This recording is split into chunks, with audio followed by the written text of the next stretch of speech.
En vitrine de cette édition, le travail n'est pas des plus connus, pourtant dépendent de nombreuses vies. L'art de faire accoucher est leur spécialité et ils veulent faire connaître leur travail et leur rôle. Pour ce faire, ils organisent les journées de l'attaché de santé en soins obstétricaux et gynécologiques. Question de se dévoiler au public. Reportage à suivre en début d'édition. Mesdames et messieurs, bonsoir, bienvenue et merci de nous suivre. Ils ne sont pas aux premières loges des différents maillons de la chaîne de santé. Pourtant, ils jouent un rôle très important dans la santé de la reproduction. Les attachés de santé en soins obstétricaux et gynécologiques, communément appelés ASOG, veulent faire connaître leur travail et se faire mieux connaître du public. Et pour ce faire, ils tiennent les 48 heures de l'ASOG. On voit tout cela avec Karim Ilboudo et Mireille Carole Tougouma. 48 heures pour mieux faire connaître le corps des attachés de santé en soins obstétricaux et gynécologiques, en abrégé ASOG, c'est l'un des objectifs principaux de ces journées de communication et de dialogue. Créées en 2009 afin de lutter contre la mortalité maternelle et néonatale, les ASOG ont pour attribution les soins gynécologiques et obstétricaux. La motivation principale de la création des ASOG, c'était pour maintenir les sages-femmes dans leur profession. Et comme pendant longtemps, il n'y avait aucune possibilité pour les sages-femmes de progresser dans leur carrière, la plupart allaient passer des concours qui les enlevaient totalement de la profession de sage-femme. Nous avons imaginé cette formation pour leur permettre de rester sages-femmes, mais d'avancer dans leur carrière. Après 5 ans d'existence, des difficultés ne manquent pas. Depuis effectivement les 6 promotions, l'ASOG n'est pas connue sur le terrain. Et ayant constaté ces insuffisances, nous avons dit pourquoi pas profiter de cette sortie, interpeller les autorités sur ces difficultés, sur cette méconnaissance de la fonction de l'ASOG. Peuvent prétendre à la formation en attaché de santé en soins obstétricaux et gynécologiques les sages-femmes et maïoticiens d'État. La sélection se fait par test et la durée de formation est de 2 ans.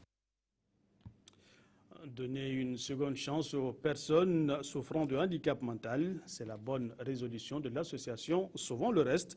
Cela passe par la promotion de leur prise en charge sanitaire et leur insertion socio-économique. Avec l'appui de partenaires, l'association a procédé au lancement d'un projet qui vise à faire de ces personnes malades mentales qui vise donc à faire de ces malades mentaux des personnes comme les autres tout simplement. Irénée Kaboré et Moussaki.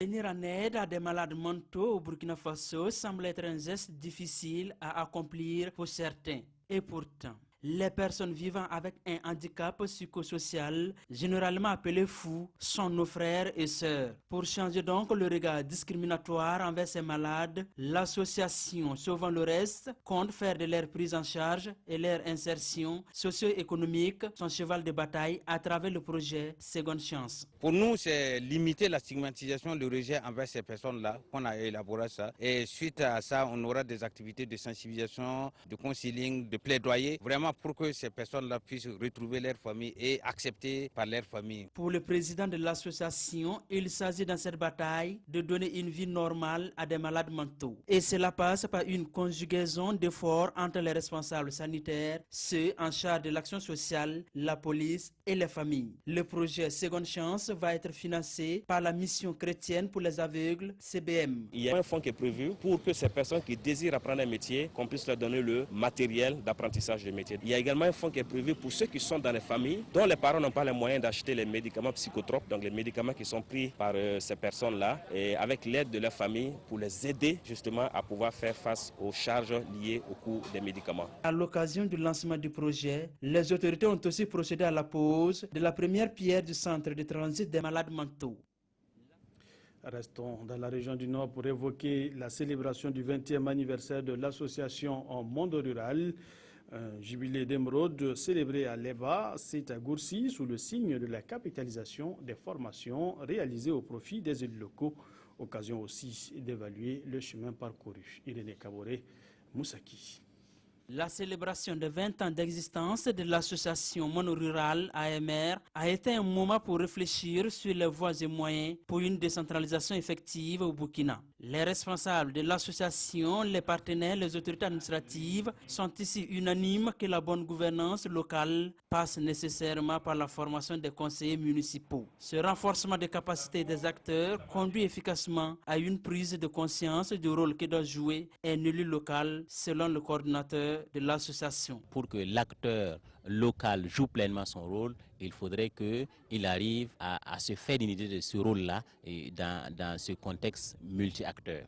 Alors c'est pourquoi AMR a mis l'accent sur la capacitation surtout des premiers responsables des collectivités qui sont les conseillers municipaux, également les conseils villageois de développement. L'association Monde Rural a aussi financé des activités créatrices de revenus. L'AMR a eu une très bonne vision qui s'est traduite par des actions sur le terrain. Et ce sont des actions concrètes, pratiques, qui collent vraiment aux besoins en matière de gouvernance locale de nos communes rurales. Pour joindre l'utile à l'agréable, les élus des 31 conseils municipaux des régions du Nord et de l'Est ont suivi une formation sur les réformes de la décentralisation pour une participation citoyenne. Pour l'occasion, les autorités ont aussi visité le siège, l'unité de transformation des produits locaux et le comptoir d'exposition de l'association. Des jeunes formés à l'entrepreneuriat, voilà qui devrait les aider à se prendre en main en créant leurs propres entreprises. L'initiative de la jeune chambre internationale Coupela Cristal, 3 jours auront suffi à leur donner les rudiments nécessaires pour s'inscrire dans une dynamique d'auto-emploi. On voit tout cela avec Aimé Douamba, Albert Sankara et Lambert Soma. Ils sont 57 jeunes de la province du Kouri-Tenga à bénéficier d'une formation en entrepreneuriat. Cet acte est de la jeune chambre internationale Coupela Cristal. L'objectif de cette formation est d'impulser à ces jeunes une dynamique positive afin qu'ils puissent prendre leur destin en main en s'engageant dans l'entrepreneuriat. Nous sommes satisfaits d'autant plus que nous avons eu 57 participants qui sont sortis, qui ont les dispositifs, les qualités pour pouvoir aller essayer, aller entreprendre. L'initiative de la JCI Coupela Cristal est encouragée et soutenue par l'ambassadeur Jean-Baptiste Natama. Nous espérons que les éditions à venir vont mobiliser davantage de jeunes et que surtout l'esprit d'entrepreneuriat va prospérer au sein de notre jeunesse afin que des entreprises nouvelles se créent, des entreprises innovantes se créent et contribuent justement à résorber un tant soit peu la question de l'emploi des jeunes. Pour les futurs entrepreneurs, cette formation leur donne une énergie nouvelle qui leur permettra de se lancer dans le monde des affaires. Je pense être en mesure de pouvoir créer une entreprise si j'arrive à rentrer en possession des moyens et pouvoir la conduire à bien. La jeune chambre Coupela Cristal entend poursuivre la formation des jeunes du Kouri-Tenga dans le leadership afin qu'ils puissent s'investir dans l'auto-emploi. Toute chose qui permettra de résorber le chômage pour le bonheur de tous. Toute autre chose à présent, l'année scolaire est peut-être bien loin derrière, mais l'heure est à la moisson de laurier pour les meilleurs élèves et encadreurs. La journée de l'excellence à l'école primaire est un cadre qui permet de récompenser les plus méritants. À Banfora, la tradition a été respectée. La région célèbre ses 70% de taux de réussite au certificat d'études primaires. Et figurez-vous bien, le meilleur élève à l'examen a obtenu 168,5 points sur 170. Martin Zerbo et Karim Sissé. Félix Hassan Nanima ira en classe de 6e à la rentrée scolaire prochaine sur ce nouveau vélo. Un engin acquis grâce à son abnégation au travail au CP Session 2016. Avec un total de 168,5 sur 170, il est le premier dans la région des Cascades.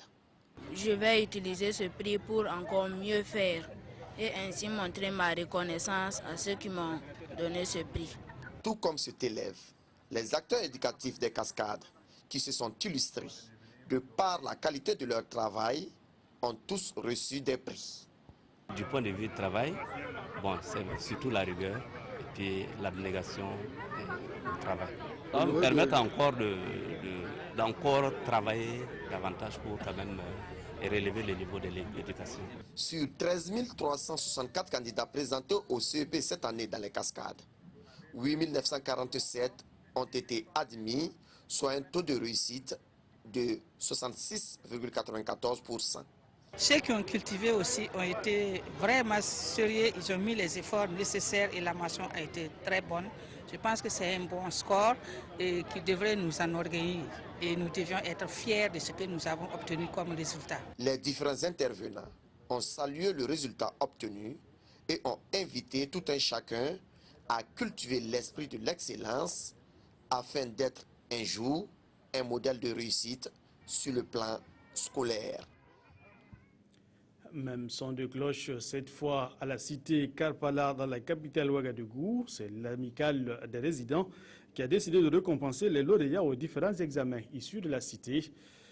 Pour la 5e fois, la coutume a été respectée au grand bonheur de tous. On voit tout cela avec Nong Bakouda, Ibrahim Sanou et Mohakoun Dabire. Je suis fière de mes parents. Ils m'ont mis au monde. Magnifier l'excellence, c'est l'objectif visé par la présente cérémonie. L'initiative est de l'amicale des résidents de la cité verte de Karpala.